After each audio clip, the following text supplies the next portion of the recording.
Big boss season 8లో 3వ వారం ముగింపుకి చేరుకుంది. అయితే వీకెండ్ వస్తే నాగార్జున గారితో ఉండే రచ్చ మామూలుగా ఉండదని చెప్పుకోవచ్చు. ఈ వారం రోజులు ఒక లెక్కగా ఉంటే వీకెండ్ వస్తే మరొక లెక్కగా ఉంటుంది నాగార్జున గారితో. ఇంకా బిగ్ బాస్ స్టేజ్ మీదకి గ్రాండ్ ఎంట్రీ అయితే ఇవ్వడం జరిగింది హోస్ట్ నాగార్జున గారు. ఇంకా హౌస్మెంట్స్ చేసిన తప్పొప్పుల్ని అయితే బిగ్ బాస్ స్టేజ్ మీద నుంచి నిలదీస్తూ ఉంటారు. ఒక్కొక్క కంటెస్టెంట్స్తో మాట్లాడుతూ అయితే అభయ్ దగ్గరికి రావడం జరిగింది. అభయ్, నీ అంత వరస్ట్ ఎవరు ఉండరమో, నేను ఏ సీజన్లో కూడా నీ అంత వరస్ట్ని చూడలేదు. నువ్వు ఎంత వరస్ట్ అంటే చూసే జనాలకి తెలుస్తుంది. మరి నీకెలాగ ఉన్నదో నాకు అర్థం కాదు. కానీ నీ ఆట ఏమైనా ఉందా? బిగ్ బాస్ హౌస్కి ఎందుకు వస్తాం? ఆడడానికి వస్తామా, చూడడానికి వస్తామా?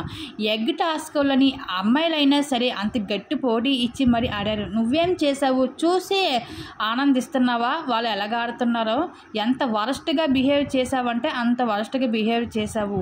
బిగ్ బాస్ హౌస్కు వచ్చామంటే ఆట చూడడమే కాదు, ఆట ఆడడం కూడా చెయ్యాలి.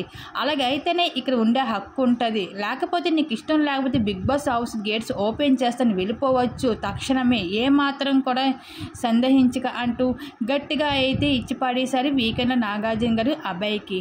అమ్మాయిలైనా సరే ఎగటాస్కలో ఎంత బాగా ఆడారంటే అంత బాగా ఆడారు. నువ్వేం చేసావు? సోఫాలో కూర్చొని చూస్తూ ఉన్నావు, కాల్ మీద కాల్ వేసుకుంటున్నావు.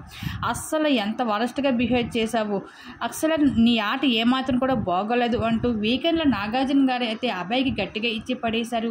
మరి అభయ్ ఆటపై మీరేమనుకుంటున్నారు? మీ అభిప్రాయాన్ని తప్పకుండా కామెంట్ సెక్షన్లో షేర్ చేసుకోండి.